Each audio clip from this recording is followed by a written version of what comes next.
Mau balik, mau dapat kebahagiaan, kan? Nah, maka ini yang dimaksud huruf waw di sini. Maka sebelum dibuka oleh Allah, apa amalannya, apa hasilnya, apa yang didapatkan, diapresiasi dulu oleh Allah orang-orang yang ingin kembali kepadanya. Ini yang saya sering katakan, Allah sangat mencintai pelaku maksiat yang mau bertobat dan lebih mencintai pelaku maksiat yang mau bertobat dibandingkan dengan orang soleh yang tidak pernah merasa salah. Kan gitu ya? Maka ketika ada orang yang merasa dirinya ingin merubah diri, ingin mendekat kepada Allah, ingin menata hidupnya lebih baik lagi, maka hal pertama yang Allah berikan kepadanya, mohon maaf, bukan langsung hal yang terkait dengan kemewahan dunia. Bukan kedalaman pengetahuan, tapi Allah berikan apresiasi dulu dengan mengucapkan kalimat selamat dan memberikan kabar gembira. Wa basyiril ladzina amanu wa amilus salihat.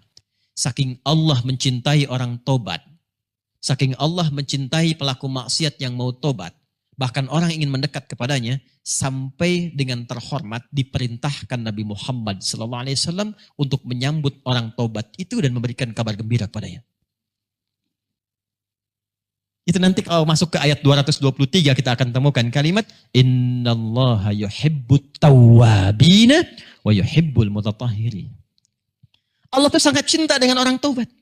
Di saking cintanya dengan orang taubat, sampai Nabi Muhammad SAW diperintahkan oleh Allah kepada setiap hamba yang mau mendekat kepada Allah, ya Muhammad SAW berikan kabar gembira pada orang itu. Yang diperintahkan itu Rasul terbaik, orang paling mulia, lahir di tempat mulia, tingkat adabnya paling mulia, akhlaknya paling mulia, paling dekat dengan Allah. Orang yang paling mulia ini diperintahkan oleh Allah memberikan kabar gembira kepada setiap hamba yang ingin merubah hidupnya supaya lebih dekat dengan Allah Subhanahu wa taala. Apa kalimatnya? Wa basyir, dan berikanlah kabar gembira hai Muhammad sallallahu alaihi wasallam. Paham sampai sini? Jadi maksud saya begini, kalau sampai Nabi diperintahkan untuk menyampaikan berita kabar gembira ini, maaf ya, berarti istimewa. Ya kan? Istimewa. Siapa yang tidak menginginkan mendapat kabar gembira dari Nabi sallallahu alaihi wasallam? Anda dapat kabar gembira dari kantor di telepon, sampai bahagia ngundang kawan makan bersama. Sekarang Allah perintahkan pada Rasulullah memberikan kabar gembira. Maka, maaf, sangat disayangkan dan sangat tercela kalau tidak ada yang merespon seruan dan kebahagiaan itu. Jadi ternyata, saking sayangnya Allah Rahman dan Rahimnya kepada hambanya, itu diberi kesempatan yang sama setiap hambanya. Kata Allah, Muhammad SAW, berikan kabar gembira kepada semuanya tanpa kecuali. Siapa yang ingin dekat denganku? Siapa yang ingin rahmatku? Siapa yang ingin berubah? Siapa yang ingin meninggalkan kebiasaan buruknya, kata Allah, berubah menjadi lebih baik? Berikan kabar gembira kepada mereka, siapapun tanpa kecuali. Dan kalau tidak disebutkan kapan kejadiannya, siapa objeknya secara spesifik, maka kaidah berlaku dalam ilmu asbabun nuzul di ulumul Quran. Al-ibaratu bi'umumil lafzi la bi khususis sababi. Maka hukum dan hikmah itu berlaku umum tanpa dibatasi oleh sebabnya. Artinya apa? Kalau ayat ini turun di era Nabi Muhammad SAW, tidak disebutkan kapan kejadiannya, siapa tokohnya, maka isyarat ayat itu ditunjukkan kepada setiap generasi tanpa kecuali sampai kehidupan berakhir. Kenapa? Karena perbuatan yang dialami di masa lalu mungkin terjadi di masa depan. Contoh sederhananya begini, maaf. Kalau dulu ada orang tobat, pernah maksiat tobat. Orang sekarang ada nggak yang pernah maksiat mau tobat? Halo? Ada. Tunjuk diri kita masing-masing, apa nggak pernah salah? Jangan tunjuk orang lain. Ini kan mukanya jelas sekali tuh. Ini kan? Ya, muka salah nih. Itu. Pasti ditemukan. Ada nggak orang yang ingin dekat dengan Allah? Nggak harus maksiat. Pasti ada kan?